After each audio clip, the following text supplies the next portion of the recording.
ಗುರುವೇ ಕೃಪೆಯಾಗು. ಜಯ ಮಂಗಲಂ ಜಯ ನಮಃ ಪಾರ್ವತಿ ಶಿವ ಹರ ಹರ.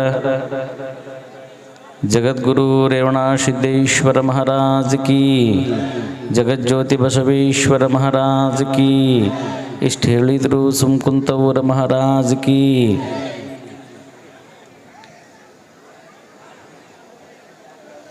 ಸದಾವಕಾಲ ಸ್ಮರಣೀಯರಾದ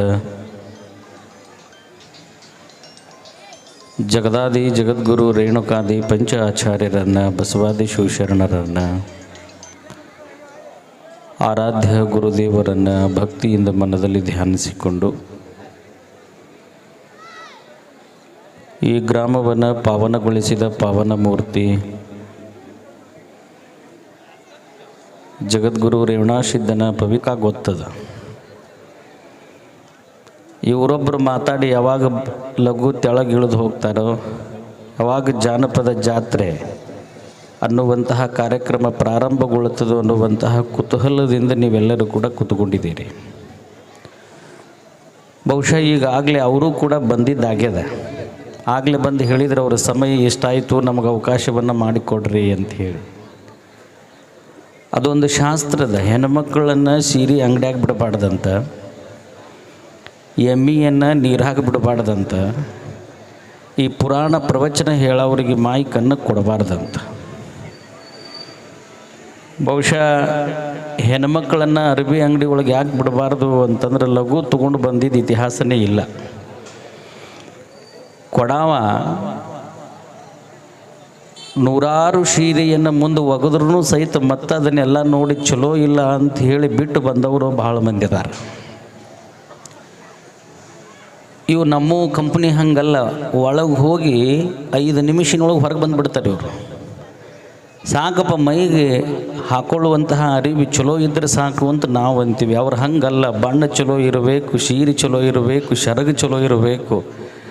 ಅವೆಲ್ಲ ನೋಡಿ ನೋಡಿ ನೋಡಿ ನೋಡಿ ನೋಡಿ ನೋಡಿ ಒಳಗೊಬ್ಬೊಬ್ಬರು ತೊಗೊಂಡ್ರು ತೊಗೋತಾರ, ಇಲ್ಲ ಅಂದ್ರೆ ಇಲ್ಲ. ಇನ್ನು ಎಮ್ಮಿ ಅಂತರೂ ಬ್ಯಾಸಿಗೆಯಾಗಿ ನೀರಾಗಿ ಬಿಟ್ರಿ ಅಂತಂದ್ರೆ ಅದು ಮಗಂದು ಲಘು ಬರೋದೇ ಇಲ್ಲ, ಅದು ಹೊರಗದು.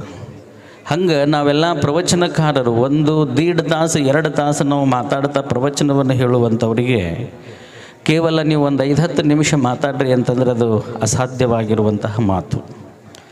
ಮತ್ತು ಏನಾದರೂ ಒಂದು ವಿಷಯವನ್ನು ವಿಶ್ಲೇಷಣೆ ಮಾಡಲಿಕ್ಕೆ ನಿಂತರ ಸಮಯ ಸಾಕಷ್ಟು ಬೇಕಾಗ್ತದೆ. ಪಾಪ ನೀವೆಲ್ಲ ಬಹಳಷ್ಟು ಹಂಬಲದಿಂದ ನಮ್ಮ ಸಿದ್ದು ಬಾಗೇವಾಡಿ ಶಿಕ್ಷಕರು ಅವರೆಲ್ಲ ಗೆಳೆಯರ ಬಳಗವನ್ನು ಕರ್ಕೊಂಡು ಬಹಳಷ್ಟು ನಮ್ಮನ್ನು ಭಕ್ತಿಯಿಂದ ಪ್ರೀತಿಯಿಂದ ನಮ್ಮನ್ನು ಪೂಜ್ಯರನ್ನು, ಇನ್ನೋರ್ವ ಪೂಜ್ಯರನ್ನು ಇಲ್ಲಿ ಕರೆಸಿದ್ದಾರೆ. ನಿಜವಾಗ್ಲೂ ಕೂಡ ಈ ಬಾಲ್ಯದ ಗೆಳೆತನ ಅನ್ನುವಂತಹದ್ದು ಬಹಳ ಶ್ರೇಷ್ಠವಾಗಿರುವಂಥದ್ದು, ಬಹಳ ಪವಿತ್ರವಾಗಿರುವಂಥದ್ದು. ಅದೇನೋ ಹೇಳ್ತಾರೆ, ತಂದೆ ತಾಯಿ ಮುಂದೆ ಹೇಳ್ಕೊಳ್ಳಾರ್ದನ್ನು, ಹೆಂಡತಿ ಮುಂದೆ ಹೇಳ್ಕೊಳ್ಳಾರ್ದನ್ನು, ಮಕ್ಕಳ ಮುಂದೆ ಹೇಳ್ಕೊಳ್ಳಾರ್ದನ್ನು ಯಾರ ಮುಂದೆ ಹೇಳ್ಕೊಂಡು ಸಂಭ್ರಮವನ್ನು ಪಡ್ತೀವಿ ಅಂತಂದರೆ ಅದು ಗೆಳೆಯರ ಮುಂದೆ ಹೇಳ್ಕೊಂಡು ಸಂಭ್ರಮ ಪಡ್ತೀವಿ ಅಂತಂದರೆ ಗೆಳೆಯರಿಗಿಂತಲೂ ದೊಡ್ಡದಾಗಿರುವಂಥ ಸಂಬಂಧ ಇನ್ನೊಂದು ಯಾವುದೂ ಇಲ್ಲ ಅನ್ನೋದನ್ನು ನಾವೆಲ್ಲರೂ ಕೂಡ ಅರ್ಥ ಮಾಡ್ಕೋಬೇಕಾಗ್ತದೆ. ಆ ವಯಸ್ಸು ಅನ್ನುವಂಥದ್ದು ಬಹಳ, ಅದು ಏನು ಕೊಟ್ಟರೂ ಕೂಡ ಈಗ ಸಿಗೋದಿಲ್ಲ. ಅದು ಆವಾಗ ದುಡ್ಡು ಇರಲಿಲ್ಲ, ಖುಷಿ ಇತ್ತು. ಈಗ ದುಡ್ಡದ, ಖುಷಿ ಇಲ್ಲ. ಹೌದಿಲ್ಲ? ಆವಾಗ ದುಡ್ಡಿರಲಿಲ್ಲ, ಖುಷಿ ಇತ್ತು. ಈಗ ದುಡ್ಡದ, ಖುಷಿ ಹೋಗ್ಯದ. ಆಗ ಏನಾಗಿತ್ತು ಅಂತಂದ್ರೆ ಮೈ ಮ್ಯಾಗಿನ ಅರಿವಿಗಳು ಹೊಲಸಾಗಿತ್ತು, ಆದರೆ ಮನಸ್ಸು ಸ್ವಚ್ಛ ಇತ್ತು. ಹೌದಿಲ್ಲ? ಮೈ ಮ್ಯಾಗಿನ ಅರಿವಿ ಕಡೆ ಲಕ್ಷ್ಯ ಇತ್ತ ನಮಗವ. ನನ್ನಂತರೂ ನಮ್ಮ ಬದುಕಿನೊಳಗಂತರೂ ಬರೀ ನಮ್ಮ ಕಾಕಾದೇರು ಹಾಕ್ಕೊಂಡು ಬಿಟ್ಟಂತಹ ಫುಲ್ ಪ್ಯಾಂಟನ್ನು ಹಾಫ್ ಪ್ಯಾಂಟ್ ಆಗಿ ಮಾಡ್ಕೊಂಡು ನಾವು ಶಾಲೆ ಕಲ್ತೀವಿ. ನಾವು ಅವು ಫುಲ್ ಪ್ಯಾಂಟ್ ಇದ್ದಿದ್ದನ್ನು ಹಿಂಗೆ ಕಟ್ ಮಾಡಿದ್ರೆ ಹಾಫ್ ಪ್ಯಾಂಟ್ ಹಾಕಿದ್ವ, ಅವಕೂರ್ನ ನಾವು ಉಟ್ಕೋತಿದ್ವಿ. ಹೌದಿಲ್ಲ? ನಾವು ಸಣ್ಣವರಿದ್ದಾಗ ನಮ್ಮ ಮೈ ಮ್ಯಾಗಿನ ಅರಿವಿಗಳು ಹೊಲಸಾಗಿತ್ತು, ಮನಸ್ಸು ಸ್ವಚ್ಛ ಆಗಿತ್ತು. ಈಗ ಮೈ ಮ್ಯಾಗಿನ ಅರಿವಿ ಸ್ವಚ್ಛ ಅದಾವು, ಆದರೆ ಮನಸ್ಸಿನೊಳಗೆ ಹೊಲಸಿಟ್ಕೊಂಡು ನಾವು ಜೀವನ ಮಾಡ್ಲಿಕ್ಕತ್ತೀವಿ.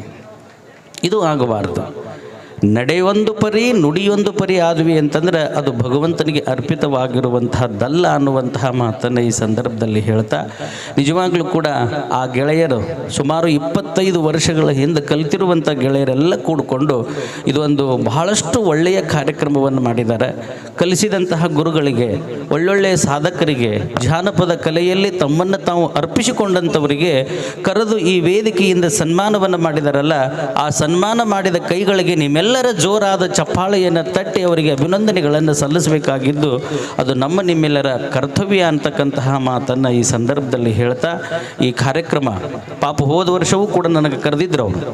ಹೋದ ವರ್ಷ ದೇವರ ಹಿಪ್ಪರಿಗೆಯ ವೀರಭದ್ರ ಸ್ವಾಮಿಯ ದೇವಸ್ಥಾನದ ಪುರಾಣ ಪ್ರವಚನದಲ್ಲಿ ಪಾಲ್ಗೊಂಡಿದ್ದರಿಂದ ಈ ಕಾರ್ಯಕ್ರಮದಲ್ಲಿ ನನಗೆ ಪಾಲ್ಗೊಳ್ಳಿಕ್ಕೆ ಆಗಿರಲಿಲ್ಲ. ಮತ್ತು ಅವಾಗ ಯಾರನ್ನ ಕರೆಸೋಣ್ರಿ ಗುರುಗಳು ಅಂತಂದಾಗ ಬಹುಶಃ ಮಣಕವಾಡದ ಪರಮ ಪೂಜ್ಯರನ್ನು ಕರೆಸ್ರಿ, ಅವರು ಕೂಡ ನಮ್ಮ ಆತ್ಮೀಯರು ಅಂತ ಹೇಳಿದಾಗ ಹೋದ ವರ್ಷ ಅವರು ಕೂಡ ಬಂದು ಈ ಕಾರ್ಯಕ್ರಮದಲ್ಲಿ ಪಾಲ್ಗೊಂಡಿದ್ದಾರೆ. ಈ ಸರಿ ತಾವು ಬರಲೇಬೇಕು ಅನ್ನುವಂತಹ ಒಂದು ಅಪೇಕ್ಷೆಯನ್ನು ನಮ್ಮೆಲ್ಲ ಭಕ್ತರು ಹಮ್ಮಿಕೊಂಡಾಗ ಈ ಕಾರ್ಯಕ್ರಮದಲ್ಲಿ ನಾವು ಕೂಡ ಪಾಲ್ಗೊಂಡಿದ್ದೀವಿ.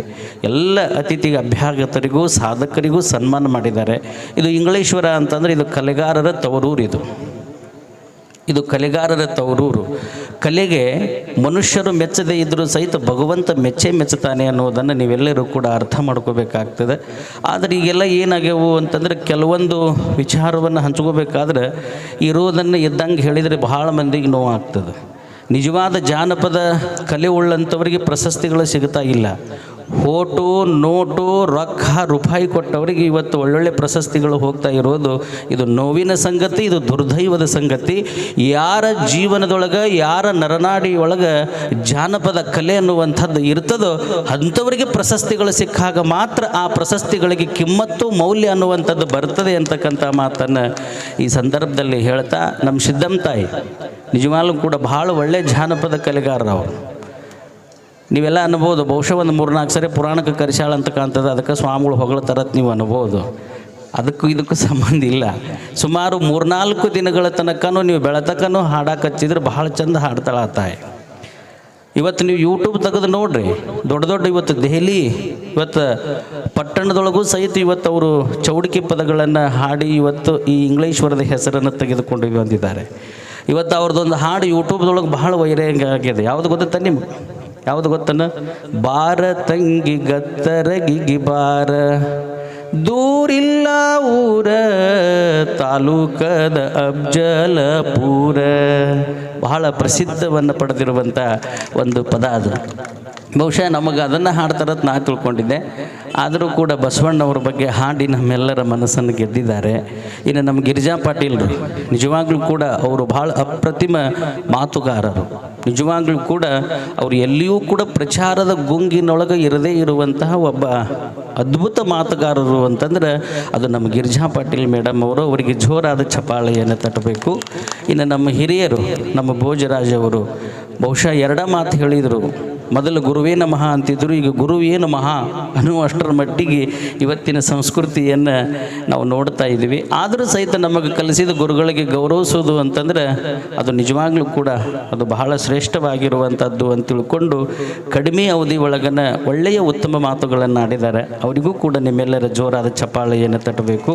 ಇನ್ನು ಉಳಿದವರೆಲ್ಲ ಒಳ್ಳೆಯ ಮಾತುಗಾರರೇ ಅವರು. ನೀವೆಲ್ಲ ಬಹಳ ಬುದ್ಧಿವಂತರು. ಯಾರನ್ನು ವೇದಿಕೆ ಮ್ಯಾಗ ತಂದು ಕುಂದಿರಿಸಿರಿ, ಅವರೆಲ್ಲ ಮಾತಾಡೋರನ್ನ ತಂದು ಕುಂದಿರಿಸಿರಿ ನಾವು. ಆದರೆ ಸಮಯ ಇಲ್ಲ ಅನ್ನೋ ಕಾರಣಕ್ಕಾಗಿ ಮಾತ್ರ ಅವರಿಗೆ ಅವಕಾಶ ಸಿಕ್ಕಿಲ್ಲ. ಯಾಕಂತಂದರೆ ಈಗಾಗಲೇ ಬೇರೆ ಊರಿನಿಂದನೂ ಕೂಡ ಈ ಜಾನಪದ ಕಲೆಯನ್ನು ನಿಮ್ಮೆಲ್ಲರ ಮುಂದೆ ಪ್ರಸ್ತುತಪಡಿಸುವುದಕ್ಕಾಗಿ ಪಾಪ ಈಗಾಗಲೇ ಅವರು ತಯಾರಾಗಿದ್ದಾರೆ. ಅವರನ್ನು ನಾವು ಬಹಳ ಕಾಯಿಸಬಾರ್ದು. ಯಾಕಂತಂದರೆ ಅವ್ರ ಊರಾಗ ಹೋಗಿ ನಾವು ಹಿಂಗೆ ಇಂಗಳೇಶ್ವರಕ್ಕೆ ಹೋಗಿದ್ವಿಯಪ್ಪ, ಕಾದು ಎಲ್ಲರೂ ಎದ್ದು ಹೋದ್ಮ್ಯಾಗ ನಮಗೆ ವೇದಿಕೆ ಕೊಟ್ಟರು. ಲಾಸ್ಟಿಗೆ ಉಳಿದ ಸ್ವಾಮಿಗಳು ಸಹಿತ ಅವಕ್ಕೆ ಬುದ್ಧಿ ಐತು ಇಲ್ಲೋ ಮಾತಾಡಿದ್ರು ಅಂತ ನಮಗೆ ಬೈಬಾರ್ದು. ನೀವೆಲ್ಲ ಮಾಡಿರ್ತೀರಿ, ಬೇಸಗೊಳ್ದು ನಾವು. ಅದೇನ ಅಂತಾರಲ್ಲ, ಆಸರಿಕೆ ಬ್ಯಾಸರಿಕೆ ಬಂದ ಮ್ಯಾಗ ನಮಗೆ ಮೈಕ್ ಸಿಗ್ತಾವ್ರಿ. ನಾವು ಮೊದಲು ಎಂದರೆ ಮೈಕ್ ಕೊಟ್ಟಾರ ನಮಗೆ.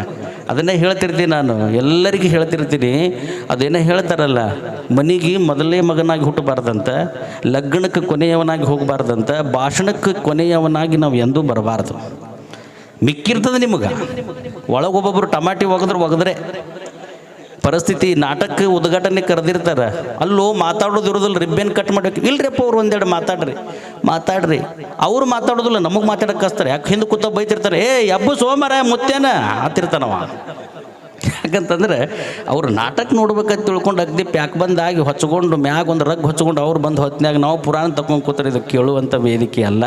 ನೀವೆಲ್ಲರ ಗೆಳೆಯರು ಇದೇ ರೀತಿ ಖುಷಿ ಖುಷಿಯಿಂದ ಜಾತಿ ಮತ ಪಂಥಗಳನ್ನು ಮೀರಿ ನಾವೆಲ್ಲರೂ ಕೂಡ ರೇವಣಸಿದ್ಧನ ಭಕ್ತರು ಅಂತ ತಿಳ್ಕೊಂಡು ನೀವೇನು ಮಾಡಕತ್ತೀರಲ್ಲ, ನಿಮ್ಮೆಲ್ಲರಿಗೂ ಕೂಡ ಆ ರೇವಣಸಿದ್ಧ ಇದೇ ಬುದ್ಧಿಯನ್ನು ಕೊಡಲಿ, ಉತ್ತರೋತ್ತರವಾಗಿ ಈ ಕಾರ್ಯಕ್ರಮಗಳು ಹೆಚ್ಚಿನ ರೀತಿಯಲ್ಲಿ ನಡೆದುಕೊಂಡು ಬರಲಿ ಅನ್ನುವಂಥ ಆಶೀರ್ವಾದವನ್ನು ಮಾಡ್ತಾ, ಇನ್ನು ನಮ್ಮ ಇಂಗ್ಲೇಶ್ವರದ ಭೃಂಗೇಶ್ವರ ಅಜ್ಜಾರಂತರೂ ಮಾತಾಡೋದಿಲ್ಲ. ಅವ್ರು ಮಾತಾಡ್ತೀನಿ ಅಂದರೂ ನೀವು ಕೊಡೋದಿಲ್ಲ. ಬಹುಶಃ ಅವ್ರಂಗಿರೋದು ಬಹಳ ಚಲೋ ಅನ್ಸೈತೆ ನಮಗೆ. ಯಾವುದೇ ಕಿರಿಕಿರಿ ಕಾಂಟ್ರವರ್ಸಿ ಇರೋದಿಲ್ಲ. ಅವು ಮಾತಾಡಕ್ಕೆ ಹುರುಪು ತುಂಬವರು. ನೀವು ಮಾತಾಡಿದ ಮ್ಯಾಗ ಅದನ್ನು ಮೊಬೈಲ್ದಾಗ ಅಗ್ದಿ ಝೂಮ್ ಹಿಡಿದು ಸ್ವಾಮಿಗಳು ಹಿಂಗೆ ಮಾತಾಡಿದ್ರು ಅಂತ ತಿಳ್ಕೊಂಡು ವಜ್ಜಿ ಮಾಡಿ ಇನ್ನೊಮ್ಮೆ ಮಾಯಿಕ್ ಹಿಡಿದು ಮಾತಾಡ್ಲಾರ್ದಂಗೆ ಮಾಡೋರು ನೀವು.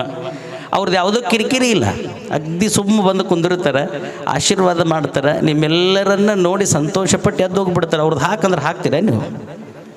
ನಾವಿಟ್ಟು ಒದರ್ತೀವಿ ಅಂದರೂ ನಾವು ಮಠ ಕಟ್ಕೊಳ್ಳೋದಾಗಿಲ್ಲ.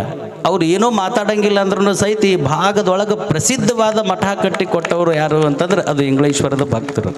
ನೀವೆಲ್ಲ ಅಂತಿರ್ತೀರಿ ನಮ್ಮ ಅಪ್ಪಗಳು ಕಾಡವರೇ ಅಲ್ರಿ, ಅವರು ಕಾಡವ್ರಲ್ಲ, ಬೇಡವ್ರಲ್ಲ ಅಂತ ಅನ್ನೋ ಮಾತು ಏನೈತಿಲ್ಲ, ಅದು ನಿಮ್ಮನ್ನೆಲ್ಲ ಭಕ್ತಿವಂತರನ್ನಾಗಿ ಮಾಡಿದೆ. ಅವ್ರು ಕಾಡಂಗಿಲ್ಲ ಅಂತಲೇ ಇವತ್ತು ನೀವು ಅಷ್ಟೊಂದು ಸುಂದರವಾಗಿರುವಂತಹ ನೀವು ಮಠ ಕಟ್ಟಿಕೊಟ್ಟಿರಿ. ಆ ಮಠದ ಮುಂದೆ ಒಂದು ಸುಂದರವಾಗಿರುವಂತಹ ಆನೆಗಳನ್ನು ಪ್ರತಿಷ್ಠಾಪನೆ ಮಾಡಿರಿ. ಅವರ ತಪಸ್ಸಿನ ಶಕ್ತಿ ಅದು ನಿಮ್ಮೆಲ್ಲರ ಮೇಲೆ ಇರಲಿ ಅಂತಕ್ಕಂಥ ಮಾತನ್ನು ಈ ಸಂದರ್ಭದಲ್ಲಿ ಹೇಳ್ತಾ, ಇನ್ನು ಚನ್ನಬಸವ ಮಹಾಸ್ವಾಮಿಗಳು ಅವರಂತೂ ಬಹುಶಃ ಈ ಊರೊಳಗೆ ಅಷ್ಟೇ ಅಲ್ಲ, ಇಡೀ ಕರ್ನಾಟಕದೊಳಗೆ ಅವರು ಹೆಸರುವಾಸಿಯಾಗಿರುವಂತಹ ಪೂಜ್ಯರು. ಎಲ್ಲಿಯಾದರೂ ವಚನಗಳನ್ನು ಕಲ್ಲಿನಲ್ಲಿ ನಾವು ನೋಡಬೇಕಾಗಿತ್ತು ಅಂತಂದ್ರೆ ಅದು ಇಂಗ್ಲೇಶ್ವರ ಗ್ರಾಮಕ್ಕೆ ಬರಬೇಕು ಅನ್ನುವಷ್ಟರ ಮಟ್ಟಿಗೆ ಆ ಒಂದು ವಚನ ಸಾಹಿತ್ಯವನ್ನು ಕಲ್ಲಿನ ಒಂದು ಇದರ ಮೇಲೆ ಬರೆದು ಇವತ್ತು ಹೆಸರನ್ನು ಮಾಡಿದ್ದಾರೆ.